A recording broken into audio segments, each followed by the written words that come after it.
from MMA Fighting Studios, this is Between the Links. And now, your host, Mike Heck. The iconic voice of Esther Lynn welcomes you to a brand new edition of BTL. Happy Thursday to us all. Happy UFC 314 fight week to us all. And I guess a big adios to GFL and their first two cards. What a week indeed in the world of MMA. And today we discuss the big stories, a lot of UFC 314 chatter. And joining me to do all of this is one half of this week's matchup. Yes, the matchups have returned. Let us say hello to Mr. No Gray Area, the Hot Take Kid, the greatest climber of them all over here at MMAfighting.com. Jed Meshew, fresh back from the NYC. How are you, sir? You left out Happy Masters Week for those who celebrate. Oh, yeah. It's kicked off right here. There's a television that you can't see because that would be bad video for us and might get us copyright claimed. But I'm watching the Scotty Scheffler group right now while we do this. So it's just a wonderful weekend of sports, one of the best ones of the year, if not the best of the year thus far. And we got a real special guest, so it'll be real fun. Yes, I have been watching the Masters in the background all morning. Had to turn it off, unfortunately, for this program because it is now time to say hello to his opponent. Jumping back on the channel here, it's been a minute. First time on BTL. I was honored and privileged to be on his show yesterday, and now he joins us today, and what a legend. Doing so at friggin' 2:30 in the morning in his part of the world from Submission Radio fame. It is Dennis Shkaratov. Did I get that right? I suck with last names. Because mine's Heck. How are you?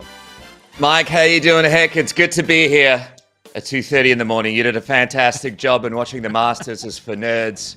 We don't watch golf over here. We watch real men's sport, which includes Australian football, which is the only type of football, and MMA. Thank you so much. It's great to be here. Jed, are you hungover? No, we didn't drink that much yesterday at MK. Like, we had a few, but I know then they didn't. I'm asking about you. Look, just because I had some more than them doesn't mean that you should mock them for being pansies, I guess is what we'll go with there. I but just no, think the airlines ran out of alcohol on the way back, and that's what I'm hearing. Those are the reports I'm getting. So apparently GFL is not happening and no more alcohol on the airline. Would have been way cooler if they were doing service. I got stuck on the freaking tarmac for 2 hours again. Every time I go do MK, I have travel troubles. I'm turning into a bootleg version of Jose Young's terrible stuff. But check out the Morning Combat pregame preview. It was super fun, and we had a good time.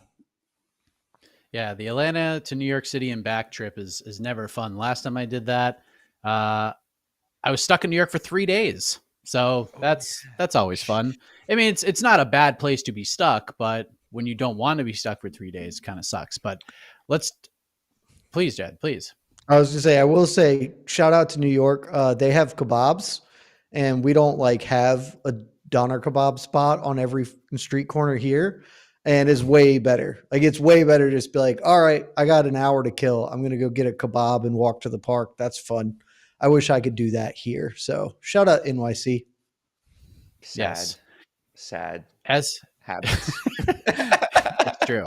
But listen, as I said at the beginning, and we are going to absolutely hammer UFC 314 conversation on today's show. But we had to call a little bit of an audible because we had some news drop last night that has gotten a lot of attention. And with Jed here, we have to get right into this because the GFL schedule of events in Los Angeles for May 24th and May 25th no longer happening. We confirmed with Andy Foster over at the California State Athletic Commission last night. The cards are off, canceled. GFL as of now are calling them postponements. Darren Owen released a statement to a couple of outlets, submitted one to me earlier this morning, essentially just saying that an investor fell out. Now it's looking like June, and they're just going to march forward and keep doing this thing. I talked to some fighters and managers this morning. To say confidence in GFL has dropped from that perspective would be a gigantic understatement. So, Jed Meshew, you and I have come on these shows, and we've tried to tell people for months. In fact, as an actual website, even when GFL was on social media announcing these individual fights, even when they announced that Tony Ferguson's going to fight Dylan Dennis on a date TBD, we didn't even write him up because we knew this was not something that could happen. We felt it was something that inevitably will happen, that these fights won't happen because the road has been lined with red flags as big as Texas, as long as Texas. Red flags freaking everywhere. And now we have this news that these two events are being canceled or postponed. So, Jed, you are here. It is Thursday. It is BTL. Your reaction to this news that GFL scheduled events are not happening when they were supposed to. Who could have seen this coming, guys? Who could have predicted this? Impossible, I say. No one saw this coming. I have been getting a ton of messages about GFL over the past several months, frankly. Just like DMs, Instagram stuff, Twitter messages being like, hey, GFL announced this fight. Do you think it's actually going to happen? Hey, now there's a date. Hey, Andy Foster said that they, paid the money. They're cleared to go. Hey, are you going to go on there and apologize? Looks like they're actually going to have fights. It was like, look, if they have fights, that'll be terrific. I will be excited to do a post show, to do a live watch party for the first GFL event, should it ever take place. But them saying stuff and, declaring a date, that is a far cry from this thing happening. And I was skeptical in general. And then when I watched the draft show, that's when I was really all in on this is never going to do anything. And I will stay firmly on this corner until proven wrong. And I got to tell you, all the people with me on that corner, we had some fun because I did get a whole bunch of messages being like, oh, wow, looks like you were right as that news broke yesterday. I'm stuck on that stupid airplane with an electrical problem for 3 hours being like, oh, I got nothing to do. And then people are like, hey, by the way, GFL, look at that. So yeah, no one could have ever seen this coming. One of the more surprising developments in the history of the sport, arguably, and I'm quite excited about it. Dennis, a lot of firepower name-wise on the GFL roster, and just kind of digging through and talking to people, you hear some of the amounts of money being promised to these fighters. Multiple fighters getting 7 figures plus per fight. There's no TV deal announced, and we're just wondering, how are they going to pull this off? Any surprise from you with this news from last night? Hey, man, not only is GFL maybe not real, but is Darren Owens a real human being? I know you did a town hall with him, Mike. Is he an AI-generated image? Is this guy even real himself? I have doubts all about it. GFL, is that even a letter in the alphabet at this point? You got to second guess all these kinds of things. Listen, it's like a bunch of premature ejaculators trying to do a marathon porno. There's just no chance this thing is going to happen. I just don't know how you announce not only 1, but 2 cards. And you don't even have an investor who's locked in. I'm not even talking about licenses or anything like that. I mean, I don't know, man. It seems like Dylan Dennis is one of the more credible people on these cards. And that's saying something. GFL's really let people down. You can't win back. Can you win back after something like this? People were already downing these guys. What do you guys think? Can you win back any kind of reputation here? Or is this like someone just beat you up around the back of the school at 3:00 in the afternoon? Bad beatdown. There's no showing up at school the next day, right, fellas? Yeah, they're cooked. That's the thing about the withdrawal of this. When you do say you're going to do it, given the scrutiny you're under, given that this is long, a lot of other people besides just us being like, yeah, this isn't going to happen. This is a nonsense thing. You've got to commit if you're going to do it, because now, even if they do, and frankly, I hope they do, it will be genuinely fun to watch the retirement league, event and do a post show, and we can be a little silly with it. That would be and fighters getting paid. I'm always in support of fighters getting money. I hope that it does happen.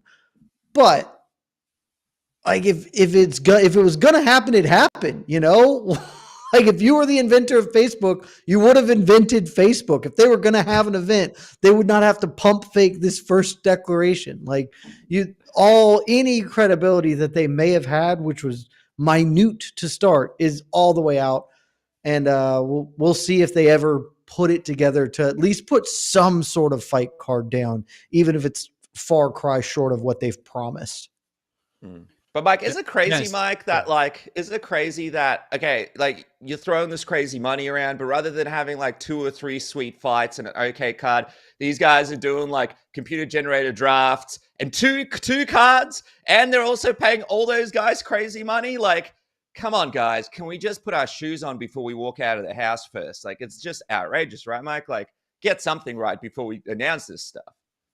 Dude, you need a TV Ridiculous. deal. They still, like, when I did that town hall with Darren in January, and he was like, hey, give it a couple of weeks, we'll have a TV deal announced. It's fucking April. We're knocking on the door of May. We still don't have a TV deal. This is not a promotion with the money they're spending that can just put an event on YouTube. Like, this ain't dirty boxing. They can't just float a card for 100 people in some airport building and just do it on YouTube. Like, it doesn't work that way. Like, with what they are spending, what they're trying to do, they're going to have to get a multi-million-dollar television or broadcast distribution deal off the ground.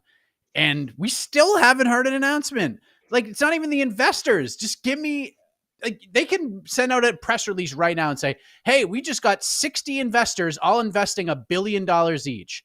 And then my question will be like, great, but where's your TV deal? Because then I still don't buy that you're real, because you're just not without one. You just are not in a position to be anything without some sort of distribution deal. So, Jed, hand up. You're raising your hand. Please, what would you like to say? So this is a slight pivot off what we're talking about, but I'm going to loop it in, because speaking of promotions who are really going through it right now and should try to make things work a little better, breaking news, the main event for PFL's tournament tomorrow is now different because Josh Reddinghouse is not cleared to fight and is off the card.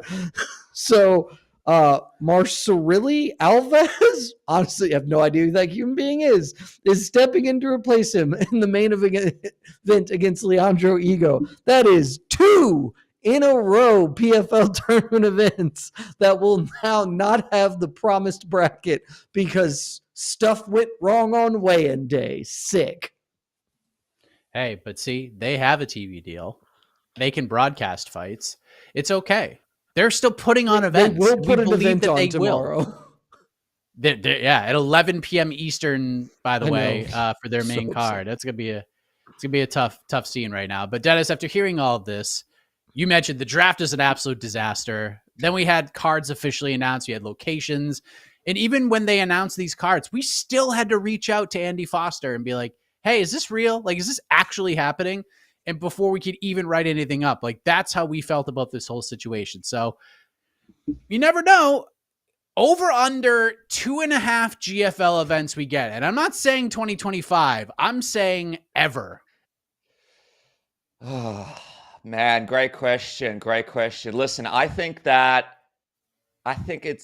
think we get those 2.5 events, man. I think the fighters have lost all confidence. Before this even happened, like Ryan Bader was on the show last week, Jed's favorite, and he was talking about how he doesn't even trust the PFL to go there for this big money. Luke Rockhold told me he doesn't know what the hell is going on. These guys are like, all right, we'll take the payday, but I think it's getting to the point where they're going to lose half of their roster after this, and people are just going to move on to real options. What about Holly Holm, guys? These guys are like in their 40s and stuff. How much longer can people just hang around and wait for GFL to have an event? This isn't like the Titanic where there's the old lady and she's like, it's been 93 years, and now we find out GFL has an event. You know, like these guys have real time constraints on their careers. They're like in their 40s. I got to say that I feel like a lot of this roster's pulling out after this, and I don't think they're going to make it to 2.5 events. Jed, what do you think? Set the line. 2.5 events ever. You set the line 2.5 events too high. The line should, I guess, 2 events too high. The line should be a half an event, and I'm taking the under. They're just not like, they're not going to do it. I'll believe it when the cage door closes and they actually host fights. But like, even when people are like, oh, look, they paid Andy Foster the money to be held in escrow that they needed. It's debt. Like, this is real. Okay, sure. Let's see. There's a lot of time between now and then. And look what happened. Like and I don't know these people. You did the town hall with Darren Owen or whatever. Like, I don't wish them ill. This does not appear to be an organization run by people who A, know what they're doing, B, are competent at what they should be doing, or C, have any idea at all what they actually need to be doing. Like, it is, I will be astonished if they pull this off. This screams to me an accusation I won't make as one of the possibilities. And the other possibility is somebody who's just like, I think I can make this work, but it doesn't really, just woefully ignorant of what actual fight promotion is, and gets in here and is like, shit, I had a song. That's all I needed was the GFL rap song. And then I would get it going. And now it's here. Like, no, they're never doing something. I hope I'm wrong. Never doing anything. Just announce Conor McGregor on a card, and that way you can disappoint a number of people at the same time. And maybe while we're at it, depending what happens, John Jones and Tom Aspinall, put them on there too. Just make it a one big disappointment world for all us MMA fans and media. Jed, it's a big gap from where we sit right now to I need to see two people fighting in a cage under the GFL banner before I believe it. So is there anything that you need to see between point A and point B that will change your mind a little bit outside of I need a fight to happen? If they announce a TV deal tomorrow and it's legit, does this help, or do you need to see literal fist fights happen before you believe it? I'll start thinking maybe I'm wrong when they host, like when it's fight week and they're doing like traditional media events. Not a moment before them. They because why would I? They already announced an event and now they've canceled it. So until we like get into the middle of a fight week where they are doing actual things, there is a venue booked and prepared for them. Like, why would I believe it? So like they could come out tomorrow and be like, all right, we postponed and now we're happening June 1st. I'll be like, cool, I'll talk to you, whatever that is, May 25th or whatever, when you should be starting to do your media prep for that week. Like that is, I will start to think maybe I'm wrong if there is an actual fight week that happens, but I won't fully believe it until the cage door closes on the first GFL fight. You with that, Dennis, or do you need to see, will something else change your mind in some way, at least give you more positive feelings about whether or not an event actually happens? I'm going to take one up from Jedi. Not only do I want to see the cage door close, I want to see like 2-3 fights happen before I actually believe it's happening. I still have a scenario in my head, like where some kind of MMA Vince McMahon comes out halfway through the event and just goes, God damn it, stop the show. The investors pulled out. Tony Ferguson and Dylan Dennis have just jumped on the bus and gone home. And now it's a cage match for the title. I mean, listen, man, I don't know. Does the draft classify as half an event though, Jed? No, it would have if it was a real draft. It was fake. It was a fake thing that was done. And then they did it all by AI, and they pulled in a collection of like people who were important in this space like a decade ago. It was, the draft was so bad that it was almost funny. It was so bad. So no, that doesn't count as an event, but credit to those people who I assume got paid. And if you didn't get paid, you are foolish for not asking for cash up front. They're getting people that were reported a decade ago. How come they never gave me a call? I don't understand. Because you're important right now. Thank you. Yes. Compliment. Yeah, I mean, we'll see. I'm told there will be another statement forthcoming later on today from the GFL in regards to their future and why these events were canceled or postponed. So stay tuned for that. In the meantime, let's talk some UFC 314. The point for round one goes to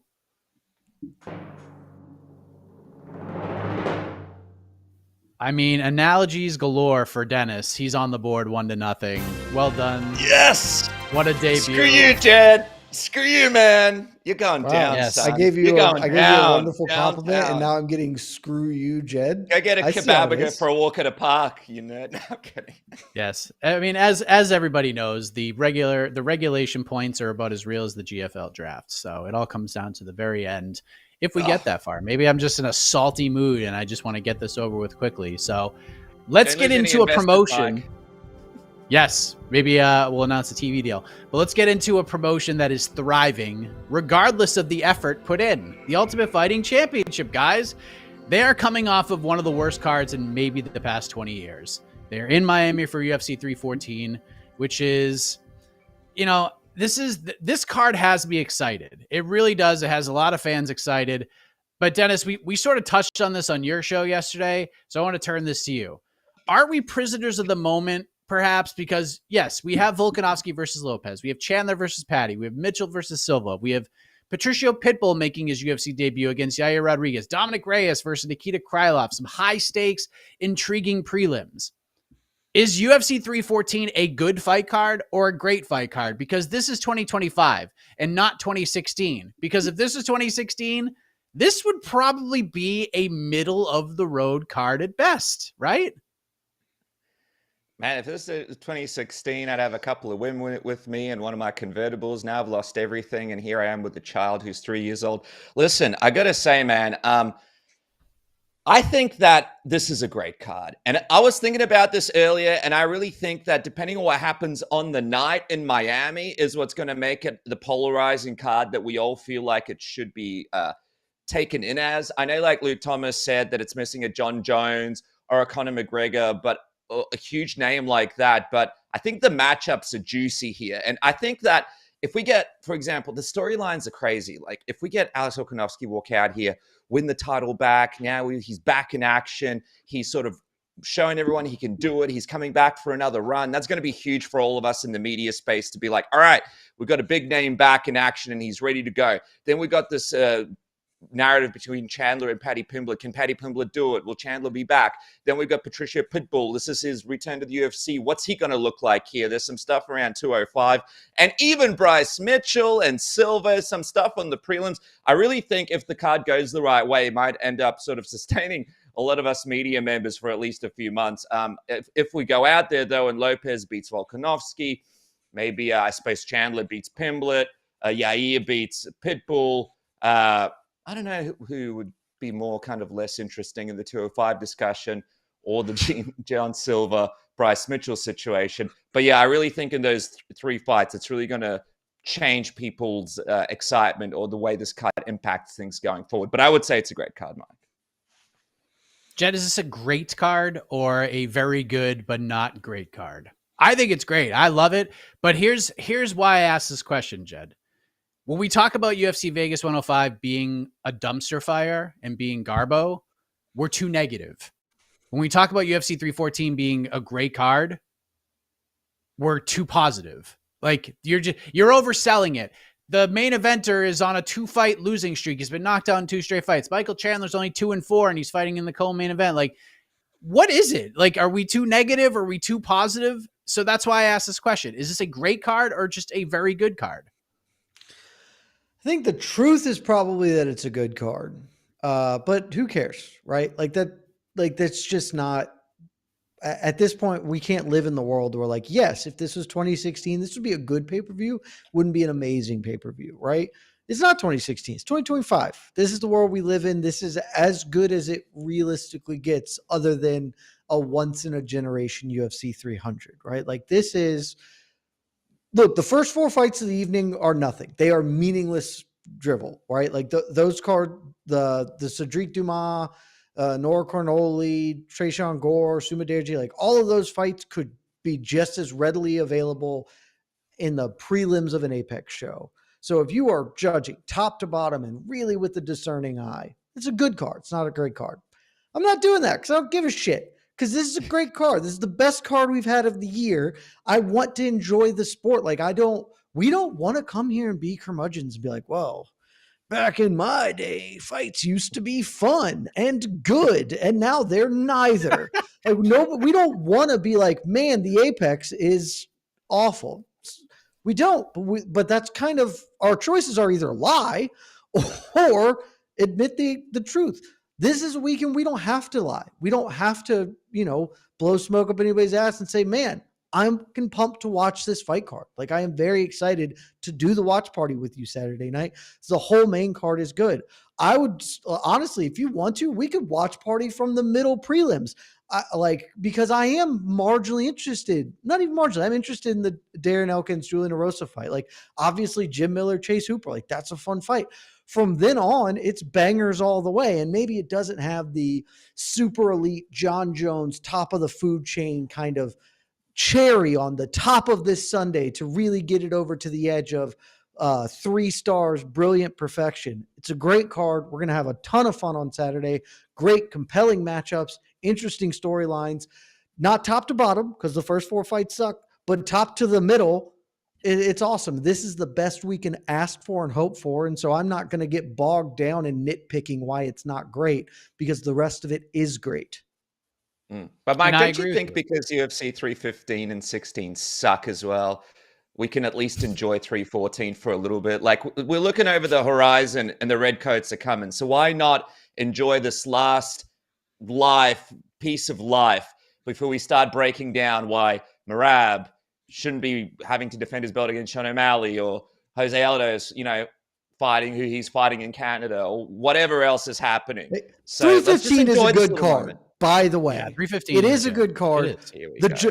Even counting like the Jose Aldo thing infuriates my soul that booking is taking place. But removing that, 315 is a good card. It's just a card that's going to be boring. We're going to end the night with a snoozer because it's Bilal and no one will watch or care about it. But it is a good card if you're a hardcore fan. And JDM will win the title and bring him back to Australia, right, guys? If he does, that would make the card much better because if Bilal wins, it won't be interesting. I'm rooting for him. Don't think it's going to work, but I'm rooting for your guy. Yeah, look, that is next month. We'll get there, and we'll get to 316 as well. We're waiting on UFC 317 at this point, but let's go back to let's go to the main event. Let's talk about this main event, Jed, because this is a very good main event between Alexander Volkanovski and Diego Lopez. It's a title fight. A lot of questions about both guys are going to be answered. But what's interesting is based on overall buzz and hype and the metrics that the UFC, and to some extent, you and I at MMA Fighting and Dennis over at Submission Radio, how we look at things. Does this feel like the main event? Does this feel like the fight everyone is looking at and saying, I got to buy UFC 314 because Alexander Volkanovski and Diego Lopez are about to fight for the featherweight title? That's an interesting question. Probably not. But like, it does feel like the main event to me, at least. Like, it is the fight that I am the most interested in. It's, I think, the best fight probably, though probably not certainly, which it probably, a couple years ago definitely would have been certainly. I think like for hardcore fans, I think that it is the main event.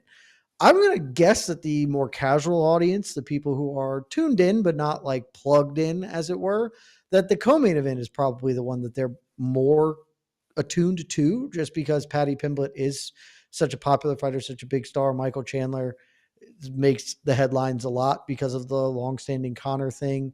And then of course there's also the whole Bryce Silva stuff that I'm sure at some point we'll get into during this show.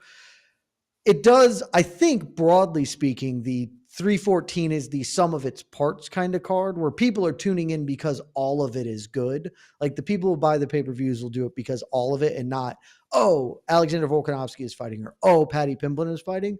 But if we are trying to parse out who gets the credit here, my guess is that Paddy is more of a draw here than anybody else. Do you agree with that, Dennis? Yeah, I was breaking down the thumbnails that they're using for embedded on this one. And if you guys go and have a look, and by the way, their embedded numbers are actually pretty low for this event. They've decided to go with Paddy Pimblett, Michael Chandler, Paddy Pimblett, Michael Chandler. And I thought they'd throw a little bit of Volko in there, a little bit of this, a little bit of that. But yeah, their software or whatever they use for their trending must really say that this is the main event in a lot of casual or buying people's eyes. I think it's big in Australia because Volko is a big name here now and he's all over sort of the TVs here. But if you come out of Australia, I guess, yeah, they have been building Chandler for a while. Pimblett is kind of like this next big thing for them. And it seems like, yeah, they're sort of backing the guys in the promotion here. They're not really, I don't get the UFC sometimes these days. Like they don't really build fights outside of sort of one or two key fights now. We're talking about this on Submission Radio earlier, like, why don't you guys tell the story of 205 here, of Dom Reyes, of Nikita? Why don't you tell the story of some of these other guys on the card?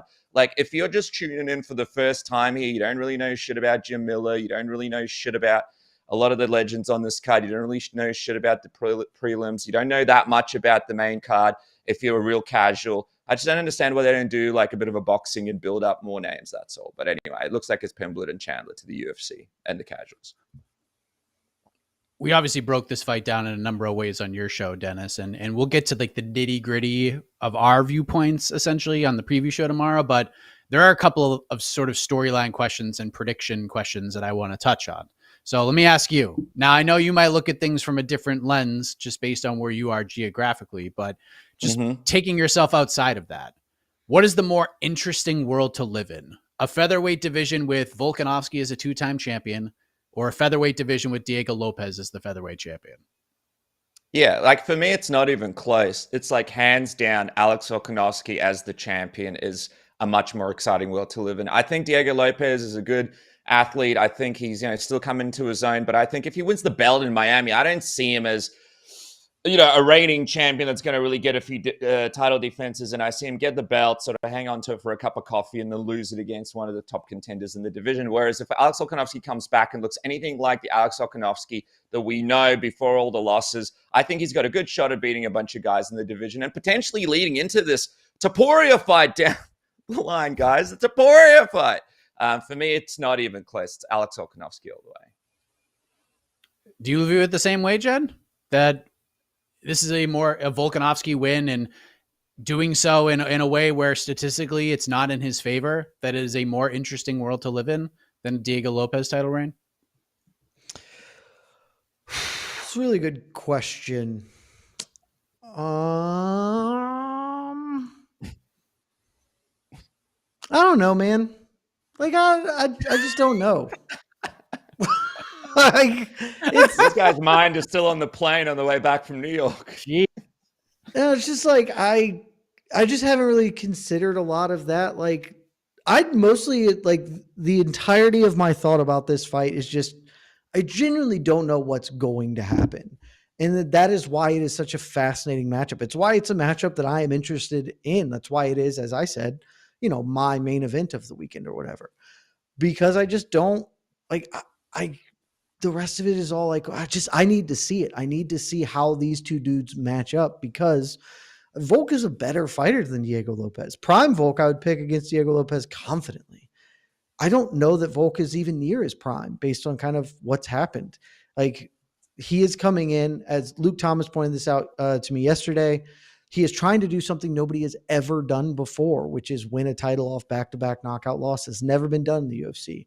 Like he is trying to be the first fighter below 155 pounds to win a belt over the age of 35. Like he is fighting these historical precedents, and it really feels like he is fighting those things and not Diego Lopez. Diego Lopez is just the proxy for these other things. He is the man representing these things.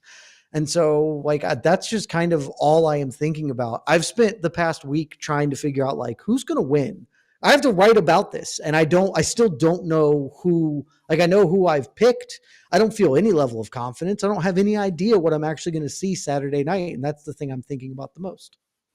But he becomes the GOAT in your eyes, right, Mike, if he wins here in Miami? I mean, to me, I think he is the featherweight. Why are you asking me this question? You should ask Jed about this question. Well, no, I'm asking you, my friend, because on Submission Radio, for those that haven't watched it, Mike has a very different opinion on who the GOAT. First of all, Mike, you tell us, who's the featherweight GOAT? I don't need to say it. Jed will say it for me. We're in the same boat. It's going to say Alex Volkanovski because Jed's a nice boy. No, who understands he's not going things. to. No, because he's smart. He gets it. No, he's a handsome man. You're about to give away a objectively not. He's objectively not. I don't know what else to tell you. He's not. This will be an incredible. He's one of the 10 greatest fighters of all time. Just super sucks that one of the 4 greatest fighters of all time also is in his weight class. Sucks. It's really terrible, but that's the luck of the draw, man. I love it. Love this discourse. I love how Dennis is just like, it's a great strategy. I could go up 2-0 right now because Jed just gave us an I don't know, and now you're just handing him a point right now. But let's see if Jed can run with this momentum, because an interesting aspect of this fight, Jed, is if Diego Lopez wins, and this is just me thinking out loud here and trying to break this fight down in my brain. If Diego Lopez leaves Miami with the featherweight title, I feel that he just runs Volk the F over. He knocks him out brutally. It just, to me, it seems to be a higher likelihood that if Diego Lopez is to win, he's going to knock Volkanovski out, and that'll be the third consecutive time he's been knocked out in a fight. If that does happen, and Volk does get knocked out on Saturday in devastating fashion, is that it? Like, what chances would you give that Volkanovski retires on Saturday if he is knocked out again? Pretty high. I wouldn't say like 90%, but I'd say over 50% that he retires based on just the things he said. Like he took training like apparently way more seriously this time around. On his YouTube, he was like, yeah, so I've been in camp functionally for months at this point. I've instead of trying like letting things go and then just sort of getting myself back to the spot I need, I focused on my diet a lot more. I am trying to do everything possibly that I can to maximize my window, my longevity here, and to do what I'm attempting to accomplish. I recognize that being an older dude, I need to put more focus here.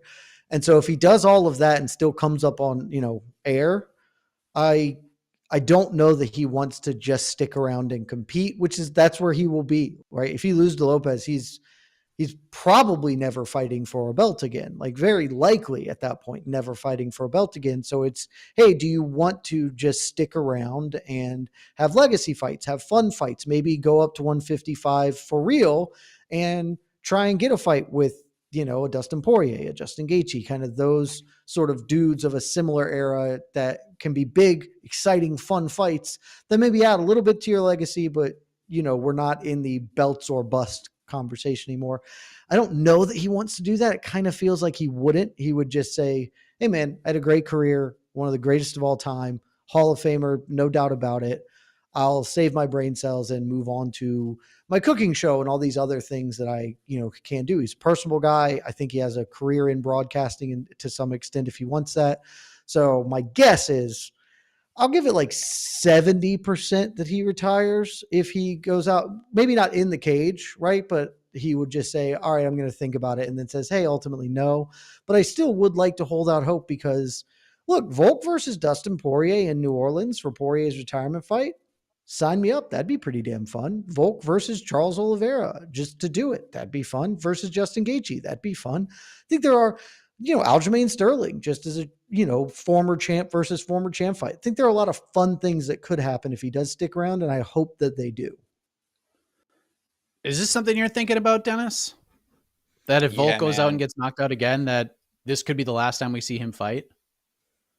Yeah, man, for sure. I think it's like more of a 90% chance, to be honest with you. I think behind the scenes, what people don't realize is this is a guy that's really struggled for a long period of time. He had to live, I think it was in his parents' basement with his family, or his wife's parents' basement with his family when he was starting out. Wouldn't get signed by the UFC. So he didn't make money for a long period of time. And then he's got this dynamite contract. So the only way I see him coming back is if he's like, look, I might cash in on this contract a couple more times. And I like what you said, Jed. You could even do him versus Conor McGregor for the king of 145 at 155. Who knows? But I will say that I think if it happens like you said, Mike, if he gets stopped, he's created all these alternative things that he can do now. He's super popular here in Australia. I think he could get a TV job easily. The Cooking with Volk thing's really taken off. His YouTube's really taken off. His brand, I know he owns it. He's a part owner of Engage and a bunch of other businesses. He's got a Kia sponsorship here in Australia. He's got the Rock sponsorship. I was talking to him in Sydney. He was telling me how crazy it is that he's got all these sponsorships now and he's like lost a couple of fights. Whereas when he was winning, no one would even sort of look at him twice until like a couple of title defenses in. So I think this is a guy that spoke to media and was like, the first time when I spoke about retirement, it was hard for me to do. But in this lead up to this fight, I think he's sort of come to terms with the fact that he's only got a couple of fights left, or if this is it, because he kind of looks like he's almost already convinced himself that he's almost done. He's almost like talking about it to media unprompted about, maybe I'll do a couple more fights, maybe not. But it looks like he's more comfortable with hanging it up, whether it be after this fight or if he gets one or two more fights if it goes his way. Yeah, I thought it was a really interesting media day scrum, especially when he brings up the doubters and all that stuff. And, I even put something in our Slack channel and tagged Jed, because Jed loves when Volkanovski is the favorite and talks about everybody doubting him.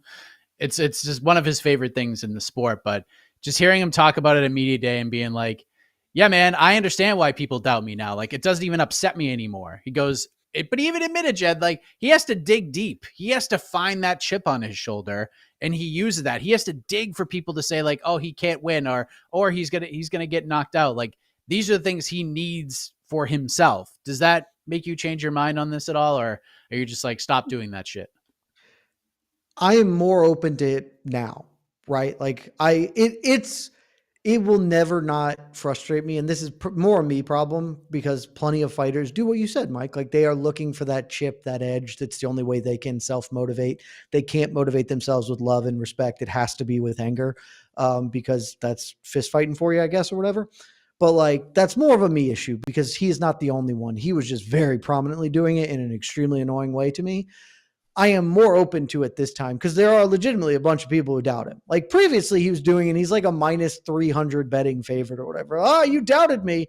Y'all said I couldn't beat Max Holloway. It's like Max said that and like a couple of Max fans, and you were a minus 240 betting favorite and you'd beaten him twice before. Like nobody credible really said you couldn't beat Max Holloway the third time. And like, oh, y'all saying I can't beat Islam? Well, you didn't, my guy. So maybe we were right. Perhaps it was a good call by the haters at that point. I am more open to it now because there are tons of doubters now, even though he is betting favorite. Just want to throw that out there.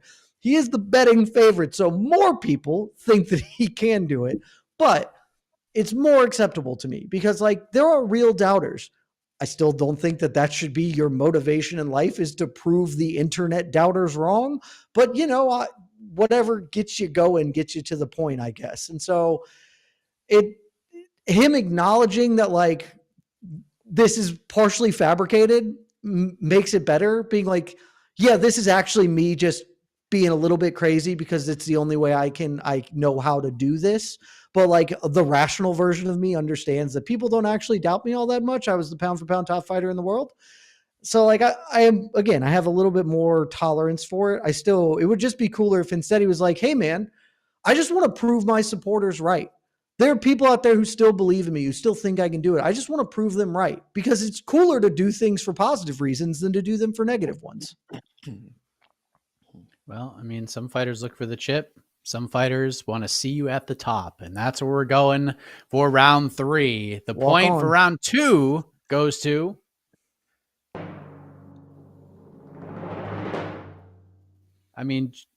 Frankie Edgar-esque type comeback for Jed Meshew. It's 1-1, nicely done. Tried to throw it because I wasn't paying attention. You asked a question and I did not know what question you asked because I was doing other stuff. He's watching replay of Scotty Scheffler burying a 62-foot birdie putt earlier in the day. And I was actually talking to Damon in our Slack about something and was not paying attention. Oh, the greatness of PFL losing their main event for the yeah, pretty much. We were having a PFL discussion about stuff that like for work or whatever, and I was like, I don't know what you're talking about. Yeah. So let's talk about this Paddy Pimblett Michael Chandler fight. Big co-main event, 5 rounds. A lot of attention on this one, has been since the fight was announced. And you got 2 guys who play their roles absolutely perfectly for this. You got Michael Chandler, who can be a babyface or can be a big-time heel, depending on who you ask. And then you have Paddy Pimblett, who has ultimately been the heel, but has sort of turned it around, Dennis, and has become kind of a babyface in some people's eyes. So outside of the fight building, we're just talking about the actual fight itself. Intrigue levels on a scale of 1 to 10. Where are you at?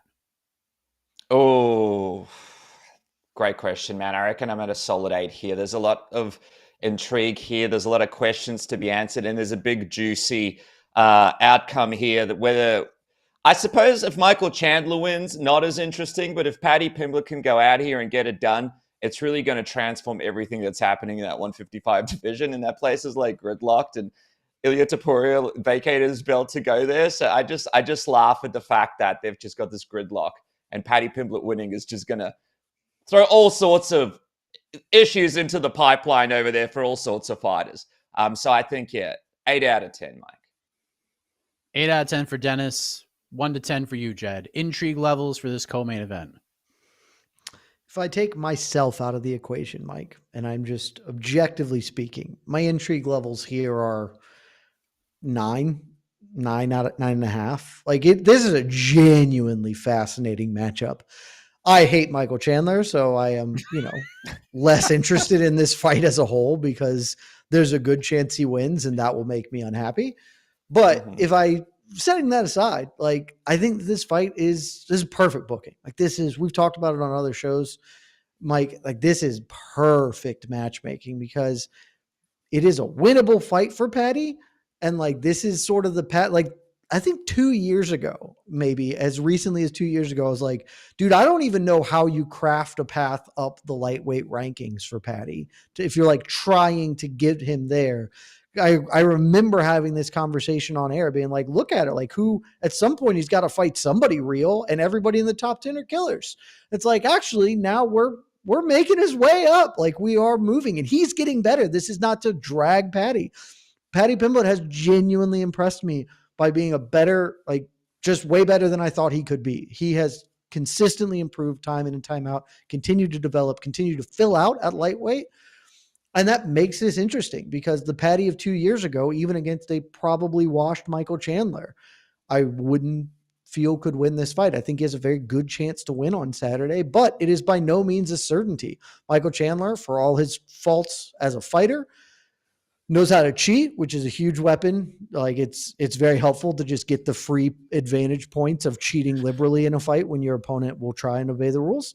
He hits real hard. He's very explosive, dangerous early, and he can wrestle. And Paddy is still not like a great defensive wrestler in this way. So like both men get tired. This fight goes long. Maybe Michael Chandler can just cheat his way to winning a couple of scorecards, but also maybe Paddy just gets to the back and Chandler's a little washed. Like it's a really, really good matchup. I'm genuinely interested in it. I'm not the only one. Apparently Conor McGregor is interested, though I would say that I wouldn't believe that for a moment in time.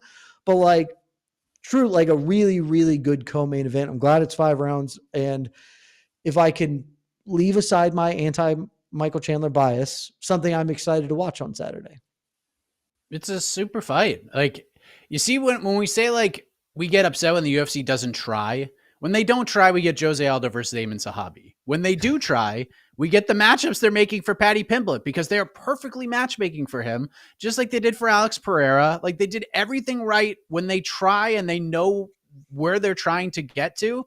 They nail it, and they're doing it here with Paddy. Like this is perfect matchmaking. And I even said on your show, Dennis, yesterday that if Paddy wins this fight, I don't give a shit who is in line. He gets a title shot next. Just do it. Because if you throw him in there with Ilia, hold on, Jed. I know what you're saying. I know what you're going to say. This is for the Ilia Topuria sweepstakes. But if Jack Della Maddalena, the world you want to live in, if JDM wins the welterweight title, Islam Makhachev's going up, there is a vacant title at 155. Ilia Topuria versus Paddy Pimblett seems like a damn good interim title or vacant title fight, does it not? Like, I think you just give it to him, man. Just go. This is your chance. Get him while the iron's hot, because if you chuck him in there with Arman Sarukian, he ain't winning that fight. He's just not winning it. So throw him in there for the belt. That's how I look at it. But that's just sort of the stakes, and we'll talk more about that. But when you look at this stylistically, Jed, you can jump on in and quibble with what I had to say about that. But what's the biggest question you have about this fight? Buddy, if you're doing it for the interim belt, I'm all in, because I think the winner of this is fighting Ilia Topuria. And if it happens to be for an interim title, all the better for the UFC and everybody involved. Sure. My biggest stylistic question about this fight is very simply, there are a lot of questions, but I guess the biggest one is how washed is Chandler? Because Chandler's washed, right? Like, go rewatch that Charles Oliveira fight. I know it's off of big, long layoff, but he's 39, man, or about to be 39. Got a lot of miles on him.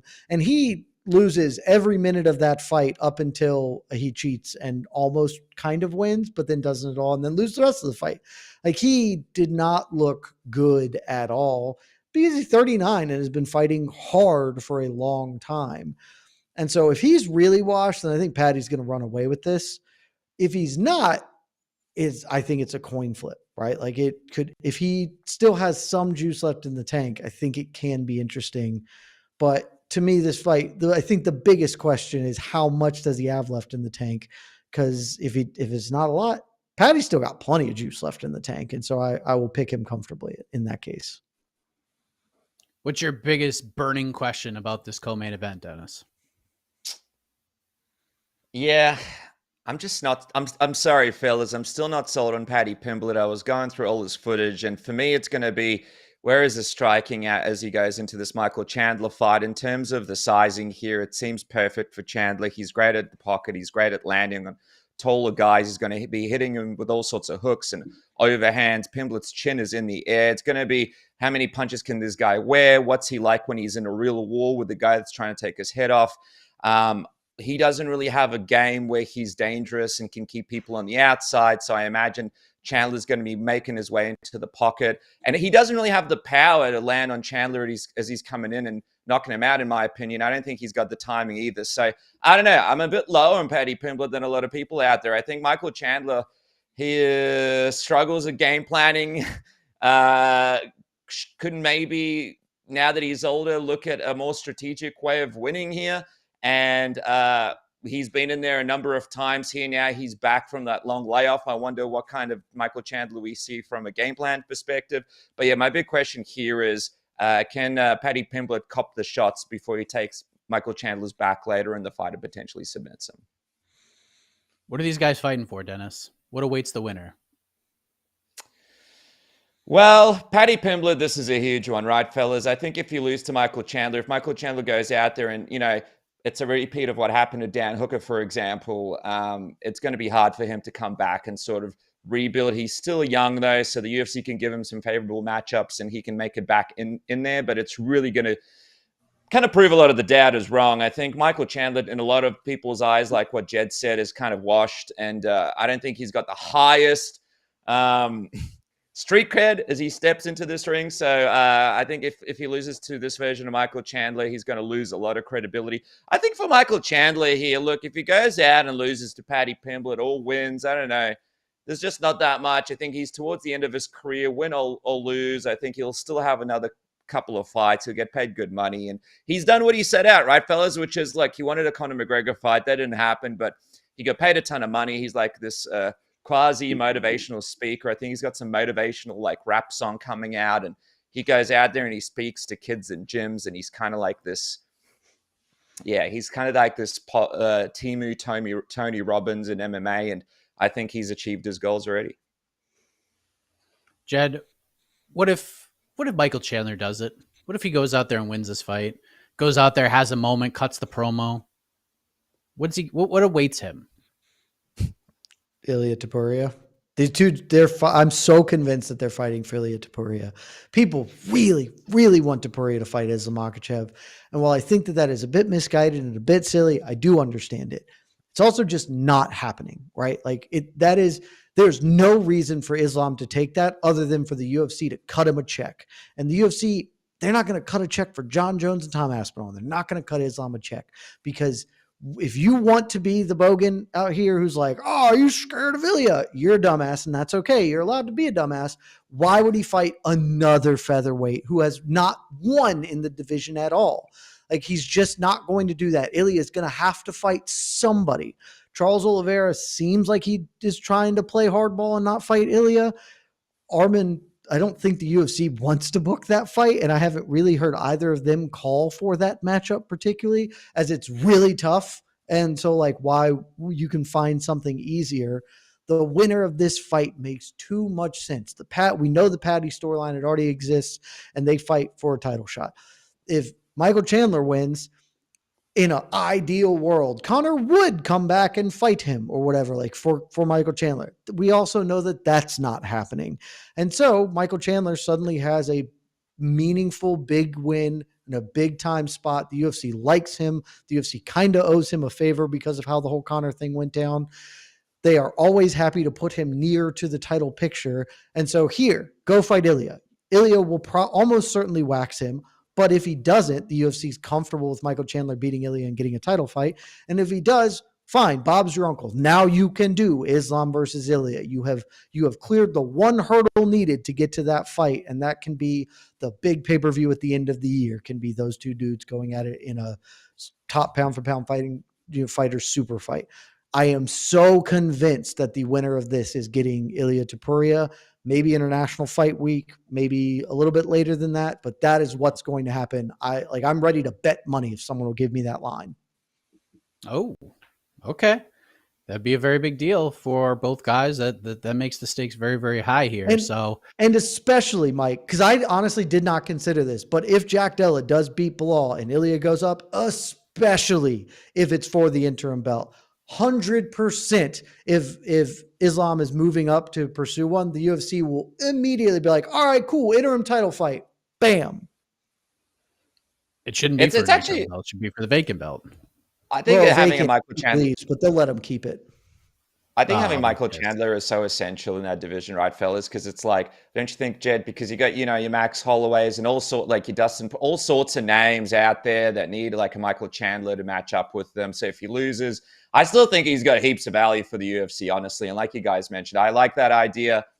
But this is one of those rare situations where the UFC is in a win-win situation, right? Like Dana White's not throwing the clipboard, depending on what happens here, unless like both guys miss weight the night before. Yeah. That's why it's good matchmaking. There are no bad outcomes. That's like the best matchmaking for a promotion if all the outcomes are good. Main event too. It's a win either way. If Diego Lopez wins, he gets to headline Guadalajara against somebody. It doesn't even matter who at that point, but if Yair Rodriguez wins, like that is just such a humongous fight to book in Mexico. And if Volk wins, like he's Volk. He just continues to get more and more popular. Old man Volk videos and singing videos. People are seeing that part of his personality that are getting him a little bit more popular each day. Yeah, same thing here. Chandler wins, big spot. Paddy wins, big spot. So that is the co-main event. There is a lot more happening at UFC 314. We'll get into it very quickly. The point for round 3 goes to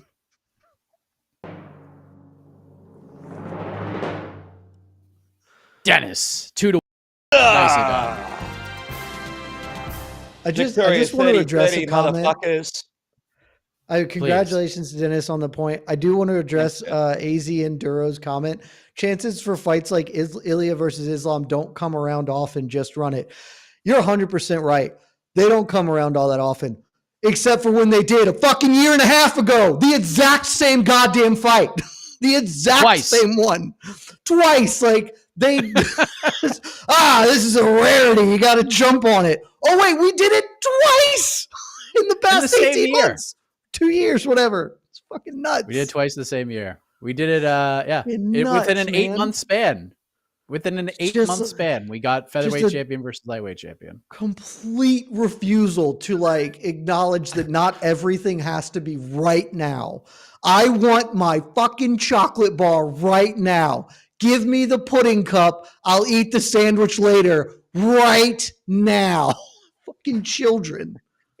Oh, I'm so excited. So now we head into round 4 and Jed's fired up.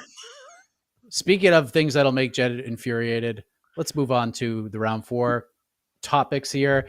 Jed, before Michael Chandler and Paddy Pimblett fight each other, and before Alexander Volkanovski and Diego Lopez fight for the featherweight belt, Bryce Mitchell is going to fight Gian Silva in a featherweight bout, the featured bout, fight that has gotten a lot of attention, a fight that will continue to get a lot of attention, will be very much talked about by the time we get to Saturday, even more so. Describe your feelings on Bryce Mitchell versus Gian Silva in one word, and then explain your answer as to why you chose that word. Bullshit, because it's bullshit, because the UFC is actively promoting a Hitler apologist and like shamelessly doing it. I credit that it's not the feature bout, I guess, which for part of this week it was up there.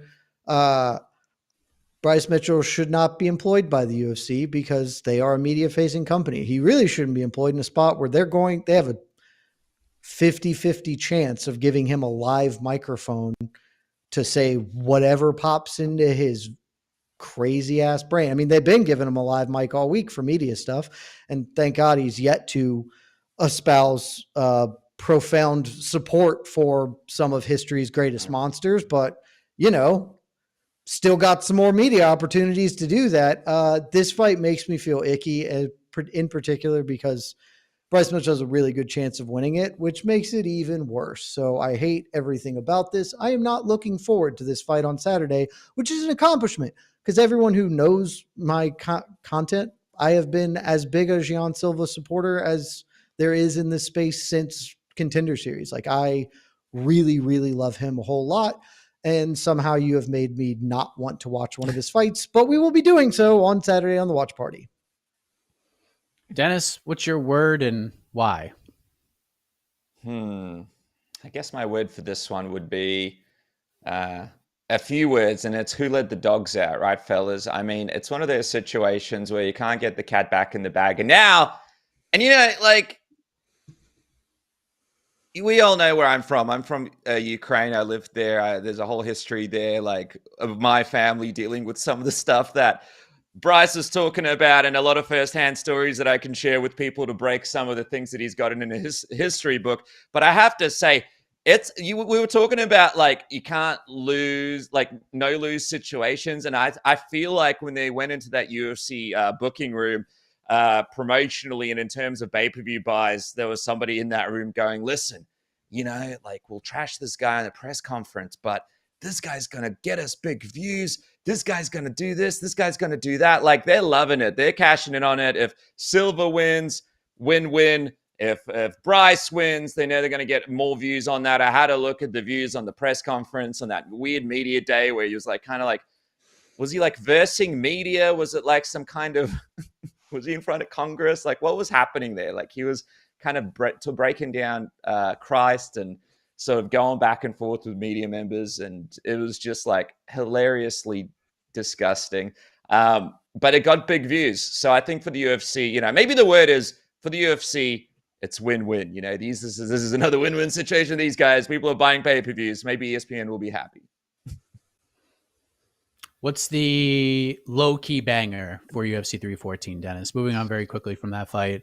What's the fight that no one's talking about, but in your heart of hearts, it's right up there as a must-see fight? I don't know. I love Jim Miller, you guys. He's got this Chase Hooper fight. I know that everybody's saying Chase Hooper is going to get it done, but imagine a world where good old Jim Miller goes out there and gets it done. Wouldn't it just warm our little hearts to see the big man be able to do it with his Lyme disease and everything that he's been through at his age and stuff? I think, to me, that's a fun fight. No one's really talking about that fight in terms of promotion and stuff like that, but what about this, Jed? Jim Miller wins, gets that mic, goes, Conor McGregor, you absolutely suck. I know Chael Sonnen was saying that there's nobody in the UFC that Conor McGregor can beat, but maybe Jim Miller's the guy that Conor McGregor will finally return against. You know what I'm saying? I mean, if Jim Miller gets around too, it's not going to be a good night for him. But where are you at, Jed? What's the low-key banger? Ooh. I mean, a lot of these fights are really good. Jim Miller, Chase Hooper is a good one. Let's go Dan Ige, Sean Woodson, just because I don't know that we'll ever talk about it elsewise. I think Sean Woodson's going to win this, but Dan Ige is a very, very good fighter, obviously. And this is a huge step up in competition for Sean Woodson. He is physically much larger than Dan Ige, but sometimes Dan Ige doesn't always bring his best out. Like, I think I know how this fight's going to go, but I could totally be wrong. And it's just a really good featherweight matchup between a veteran gatekeeper and a guy who's surging. So give me that one. Yeah, there's plenty of good ones. Like, I know a lot of people aren't going to be overly thrilled. If they're out to dinner, they're not going to rush home to watch Cedric Dumas versus Mikhail Alexeychuk. But I'm here to tell you, that fight is not lasting long. It's going to end very, very quickly. And one way or the other, and we got a women's bantamweight fight, which has been maybe 7 of those all year so far. So, I mean, we got that to look forward to. But in all seriousness, once we get to 8 p.m. Eastern and we get to the ESPN television platform fights, the rest of the card is just fucking magic. Like, it's all just really, really good. Love the Ige Woodson fight. We might have to start the watch party like super early. I'm completely agreement with that. We're definitely going to go live for Ige Woodson. So we'll definitely start a little earlier. It's just a matter of how early we want to get. So that is it for regulation. Aaron Alkins as well. Yeah. Him and Julian Erosa going to get after it. Just 40 years old. 40 years old, I think, right? God. Yeah, Erosa's 36. Talk about a guy who could get on the mic, and if Paddy loses, call Paddy. Be like, I want that rematch. I beat your ass the first time in your own promotion. I got robbed by the judges. Let's run it back, baby. Get you some, Julian Erosa. But that's a great fight. A lot of great fights on this card. And now it's time to move on But do we move on to the winner's circle or do we move on to the knockout round? That's the big question. The point for round 4 goes to Jed Meshew. What a comeback. He's been here for years. Okay. Oh my God. It's now time for the knockout. I'm going to have to just start banning people from the chat because they just literally don't understand what free speech means. And that shouldn't be a bannable offense, but it annoys me and I have the power and I would like to use it. Free speech. Yeah. Rah! Okay. When I'm the government, then you can use that as a fucking claim against me, you morons. Now, Dennis, I'm throwing this win your way, by the way. Yes, Dennis could looking real good here. Now, according to the live odds, according to FanDuel, Dennis a minus 800 favorite heading into the knockout round. And that means one question. Both guys will get it. Both individuals will have 60 seconds to give their best answers, explain as to why their answer is best, and then we'll turn it over to the peeps, and they will decide who wins today's matchup. So, Jed Meshew, you have the power here. Do you want to go first? Or do you want to pass it over to Dennis? Okay. So, big news. Aaron Pico's in the UFC, Jed Meshew. It is a done deal. This is going to be a topic of discussion in its own longer standing round before the GFL decided to GFL their entire promotion up. But figure what better time now than to do it on the knockout round. So, Aaron Pico in the UFC. There were rumor innuendo, which Aaron Pico had confirmed in an interview with Mike Bond. UFC was trying to make Aaron Pico versus Movsar Evloev May 17th at the world's most famous Apex. Apparently that fight is no longer in the works. So, Jed, put your Sean Shelby hat on. Aaron Pico in the UFC. Aaron Pico versus blank should be Pico's UFC debut fight. 1 minute on the clock. Go. Ooh, that's a really good question. Damn. Because, there's really no wrong way to eat this Reese's at featherweight. We just want to see him get there. I'm going to eschew a top 5 opponent. Actually, no. You know what? I guess he will be a top 5 opponent. Let's start a gimmick, right? Let's do the Yair Rodriguez just fights all the Bellator guys. Because I think he's going to beat Pitbull. I think he's going to have a really big night. But then he's still going to be in that weird situation where he's not really close to a title fight, but maybe he's close enough if something happens. Aaron Pico can immediately get sort of a top name like the Movsar Evloev that was theoretically, proposed. But a much more fun fight. I think we can all acknowledge that Yair versus Pico is much more fun than Movsar versus Pico. The winner then, at that point, if Yair wins and he really is kind of close to a title fight, and certainly a win over Yair for Pico puts him right in that conversation immediately. So let's go Yair Rodriguez for Aaron Pico after he beats Pitbull, because I know on to the next one rules. I am predicting the Yair win. Okay. Dennis, obviously featherweight division gets a little bit of a boost. It is one of the better divisions in the sport right now. It just continues to get deeper and deeper. Now we got a very fun action fighter, very good fighter. A lot of people considered him the blue chip prospect, Aaron Pico, entering the UFC featherweight fold. Put the matchmaker hat on. Aaron Pico versus blank for his first UFC fight. 1 minute on the clock. Go. Well, you know something, fellas? To me, it's not even a discussion. There's a man in the rankings who's done a lot of good for one of the men in the main event coming this weekend. There's a man in the rankings who I think matches up very, very nicely with Aaron Pico, and that man is Brian Ortega. I know he wants to go to 155, but why not come back and stick around for this fight? I think it's a great way for Pico to get his feet wet in the UFC, get a big win over somebody with name value that a lot of casual fans know, and maybe get a nice highlight reel win.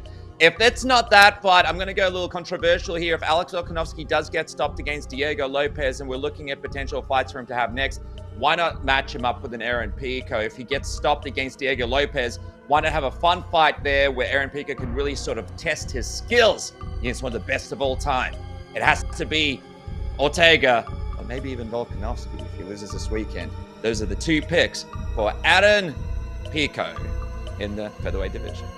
Back to you, Mike. I got 2 seconds to go. That's what she said back in the day. You're way better than Brian Campbell, who would have to reset the clock at least one more time, if not 2. Because we've He's always playing with his cats, right? Always playing with his cats. Or he just talks a lot, and that's kind of what happens there as well. So, yes, poll is up. Get your votes in. Is it going to be Dennis? Is it going to be Jed winning this week's episode of BTL? It's good to have the matchups back, kicking off this new season.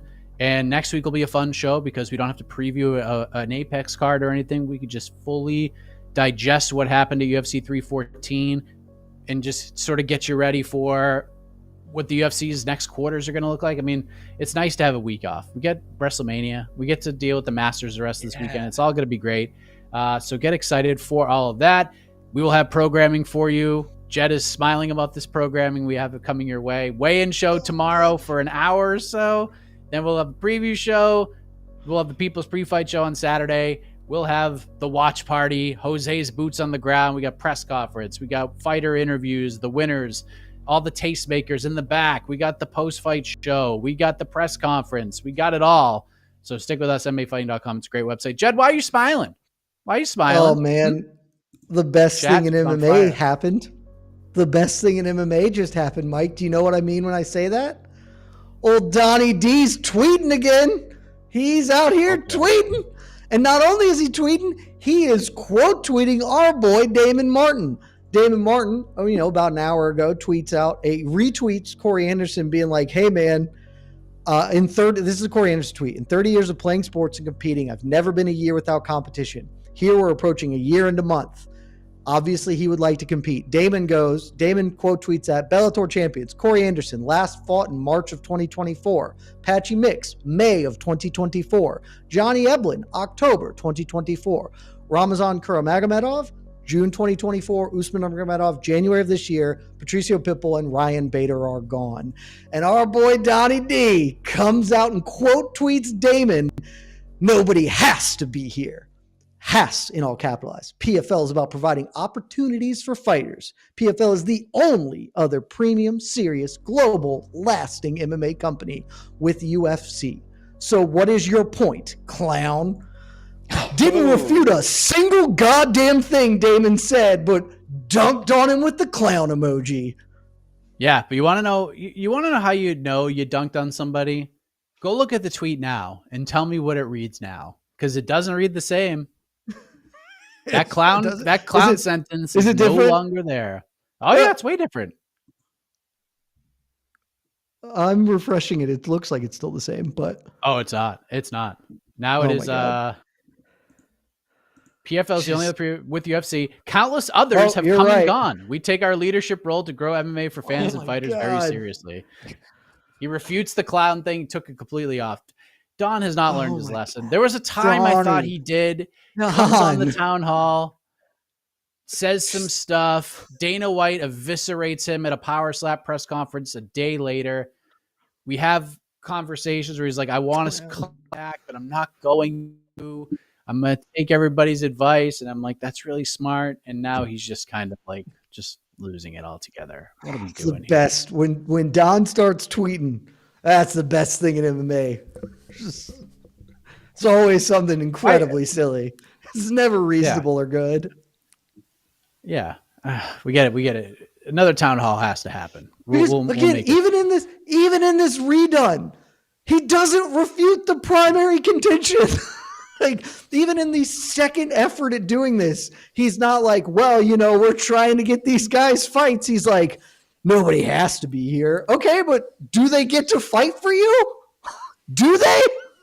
Come on, man. We shall see what happens. But Casey is here. No sleeves are on, which means we have a winner. So who is the winner, Casey? For that, I just want to see an actual BTL, not a open forum, but BTL with Don on one side and Darren Owens on the other, and we just go. I've got a license, you clown. The bullshit. Nothing would make me happier than that. Casey, that's the best idea I've ever heard. Does Darren Owens get to use AI, or does he have to be here himself? Listen, okay. He is here. He was here once before, but I don't know. Casey, who won? What I'm just gonna say, it was super close. It was like a 50-50 split at the end of regulation. But then we had some overtime. Kind of cheated. And we had the poll open, so that put him over the top. So your winner today with an asterisk. For little help from Don Davis, Jed Meshew.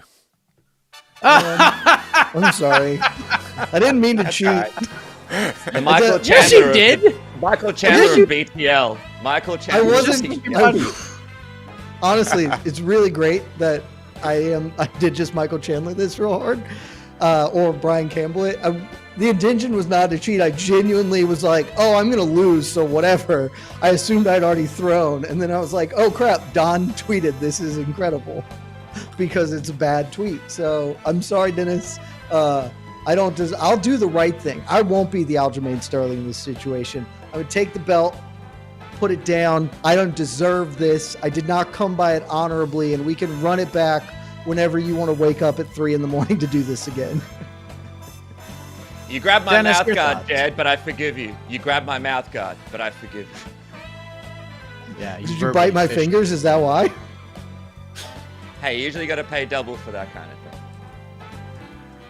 Well, guys, thank you for all being here today. UFC 314, exciting time in that regard, but kind of a rough time in MMA with PFL just can't get a card to stay together, nor keep fighters. No more Bellator. One is just kind of melting away, and GFL can't even get to a fucking fight week. So tough scenes right now. Shout out to all the fighters that are just trying to make their way up and get something cooking. And hopefully this GFL thing turns around. I'm not feeling really good about it, but hit the music, Casey. Get the F out of here. And enjoy the rest of our Masters Day 1 Thursday. TV's going back on in a matter of seconds, but it's great to be back. Great to be doing matchups. For Dennis, for Jed, Casey on the ones and twos, I am Mike Heck. The iconic voice of Esterlin takes you home. Back next week to react to UFC 314 and much more right here on Between the Links. Good night, everyone. Love y'all.